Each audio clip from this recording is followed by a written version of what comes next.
اوس باز خلک دا وایي دا زر خو ما اوس رانیولم نو پر ما باندې دا یو کال چرېده ضروري دی زیرو ته نه دي راغلی بلکې د 600 یو 300 ډالر ته راغلی یو 400 ډالر ته راغلی نو دا نه ویل کېږي چې اوس نو شي په دا کالو کې ګای وخت زري پر هغه زکات سته که نسته و چې په کالو کې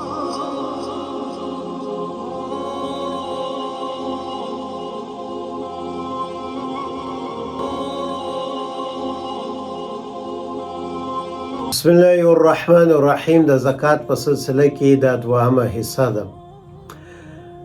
د زکات مسایل کې دوامه حصہ کې دا ده چې موږ وغواړو چې یو چاته ډېرې پیسې ورکو لټ سه 15000 ډالر موږ غواړو چې ورکو دا نه پرته نو موږ دا اجازه لرو که نه لرو علما وایي که یو څوک ضرورتمند دی او ته غواړې چې پیسې ورکې ډېرې ولې چې ضرورت یې پوره سي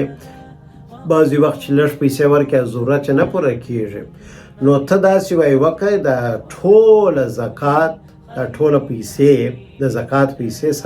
سره یو ځای کړه کله مثال 10 نفره چې 10 نفرو یو څه پیسې سره یو ځای کړي دي اداګر ته یو ځای کړه چې 15000 ډالري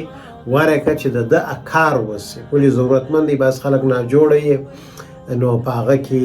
بعضې وخت په 1000 ډالر یا په 1500 ډالر کار نه کېږي نو یو دم ته ډېرې ورکولی شوی مګر و جلا جلا یې مور کولی کې جلا جلا ته ورکې هغه د نصاب مالک سو معنا بل زکات دی نسي اخیستلی یو چا 1000 ډالر ورکړلی یا 1500 ډالر خو بلا کار خلاص دی نور نسي اخیستلی دی هغه پیسې لري نو که داسې یو کیسه یي چې هغه ضرورتمند یي دا ټوله پیسې سره یو ځای کړي په یو پلای ورکړي بله مسله دا ده چې ډېر خلک دا پوښتنه کوي وایي مثال ما زر اوس رانیولم یو میاشت مې کېږي نو پر دغه زرو باندې یو کال چرېده ضروري دي که نه دي دغه مسله واورئ ډېره مهمه مسله ده نه کې په تفصیل به دا مسله درته وایم ګوره چې د یو چا څه پیسې ورڅخه هر وخت چې د ده څه پیسې راغلې مثال اوس زه یم زما څه یو ډالر لا نه دي راڅخه یو دم ما 600 ډالر پیدا کړل دا 600 ډالر چې ما پیدا کړل هغه ما پیدا کړل لټ سه چې دا مارچ میاشت ده د مارچ په میاشت کې ما دغه پیسې پیدا کړل نو اوس ته دغه مارچ څه چې د 600 ما پیدا کړل زه صاحب نصاب شولم او اوس نو حساب چې نیول کېږي د یوه کال هغه د مارچ څه نیول کېږي نو اوس په دغه مارچ کې چې دا پیسې ما ته رالې نو زه صاحب نصاب شولم اوس نو زه چې زکات راباسم په بل مارچ کې د زکات راباسم که دا پیسې زما سره څخه وي نو اوس باز خلک دا وایي دا زر خو ما اوس رانیولم نو پر ما باندې دا یو کال چرېده ضروري دی که نه دی نو یو کال پر هغه باندې چرېده ضروري نه دي که تا مثال 600 ډالر درلودلې یا چې ډېرې درلودلې ته صاحب نصاب وې او تا پیسې پیدا کړلې یو 6 میاشتې بعد معنا دا زر چې پیدا کړلې 6 میاشتې بعد نو دا نه ویل کېږي چې اوس تا زر پیدا کړله نو اوس بالا یو کال پر چیرېږي نه داسې نه دی بلکې دغه د زرو پیسې ته د دغه پیسو سره یو ځای کوې چې ستا د مارچ په میاشت کې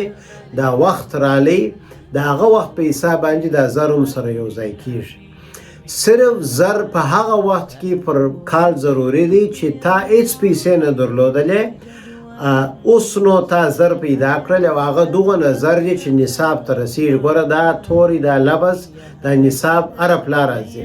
نصاب دې ته وایي چې ته خان بولل کېږي معنا چې ما درته ویله په وطنو کې په کاناډا کې 600 دي په امریکا کې 1500 دي په پاکستان کې تقریبا 50000 روپۍ دي دې ته نصاب وایي نو اوس تا که دا زر پیدا کړله او ته صاحب نصاب نه وې تا هېڅ پیسې نه درلودلې زیرو پیسې چې درلودلې اوس نو پر دغه زرو باندې کال چیرېږي نو دا نه ویل کېږي بعض خلک دا پوښتنه کوي وایي ما خو اوس زر پیدا کړه پر دې باندې کال نه څه چیر شوی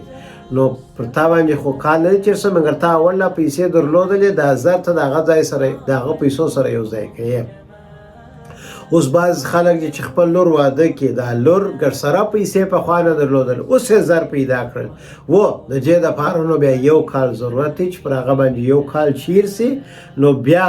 پر جې باندې زکات کیږي مګر بعض ښځې اول زر ډېر لري پیسې ډېرې لري یو برابر زر رانیسي پر هغه باندې کار ضروري نه دی هغه چې هر وخت چې رانیولې پر هغه باندې بالا دا نورو پیسو سره یو ځای کیږي او یو دا مسله هم درته وایم چې د زکات سر و پای کتل کیږي معنا په دا کال په مابینس کې ته شی نه ګورې ستاسو پیسې ځي پیسې راځي پیسې ځي پیسې راځي هر وخت چې مثال ستا میاشته د مارچ هغه وخت چې پر تا باندې زکات اوس نو تور کوي هغه وخت ستا په لاس کې څو چې د هغه حساب دی په مابینس کې پیسې د سولاړې پیسې رالې لړ سوې ډېرې سولې په هغه اړه نه لري بلکې چې ستا وخت رالی د زکات اوس نو تور کوي پر هغه وخت باندې ته ګورې چې زما بانک بیلنس په بانک کې یا په کلاس کې مې کیش سوجي البته که تا ته په د مارچ په میاشت کې په 2022 کې پیسې رالې او بیا یو 15 میاشتې بعد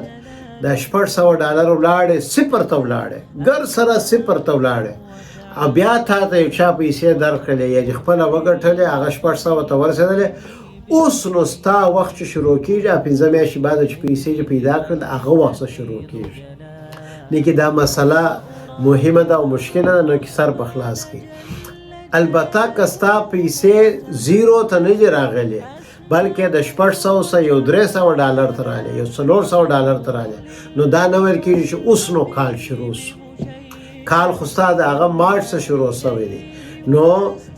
کال زیرو چې کال نوی شروع کېږي چې موږ اوس نو بیرته د سر هغه وخت دی چې تا پیسې درلودل ګرته غلا شولې یا ګرته چې تاوان وکړي اوس بیرته ته زیرو شولې نو اوس چې زیرو شولې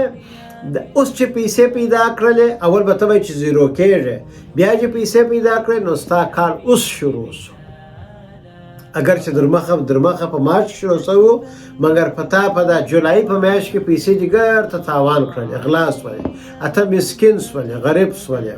مګر تا په اگست سپتمبر کې بیا پیسې پیدا کړلې نو اوس تا کال شروع کېږي هغه په اگست سپتمبر کې شروع کېږي او کته لږ تاوان وکړي معنا 600 یو 300 چې تاوان وکړي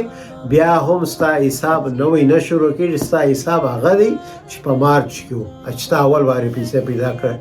نوې کال صرف هغه صورت کې شروع کېږي چې ته زیرو سے چې تا اگر سره پیسې صفر ته راسي بیا چې پیسې پیدا کړلې بیا نو د نوې کال پیسې نوې کال شروع کېږي د زکات بیا هم کوم سر نو خلاصوي پر دا مسله بیا هم پوښتنه وکړي بله مسله دا ده چې په دا کالو کې ګای وخت زري پر هغه زکات سته که نسته و چې په کالو کې یا په بل شي کې زري پر هغه باندې زکات سته البته که یو چا غاښ شدیده زرو نو پر هغه که په اساني باندې د زرو غاښ راوځي نو پر هغه باندې زکات سته او که نه راوځي نو بیا نو دا غاښ د بدن یو حصه سول د بدن په حصه باندې بیا پر هغه باندې زکات نسته اوس کالونه چې کالي چې پر هغه زر دی هغه د بدن حصه نه دی هغه د کالو یو حصه ده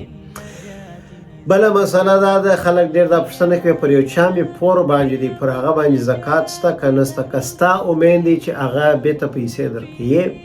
نو پر هغه باندې زکات سته او که ستا ګر سره امید نسته چې دا پیسې نه راکوي نو پر هغه باندې زکات نسته الله سبحانه وتعالی دې موږ ته د عمل توفیق راکړي دا ویډیو د نور سره هم شیر کړي جزاکم الله خیرا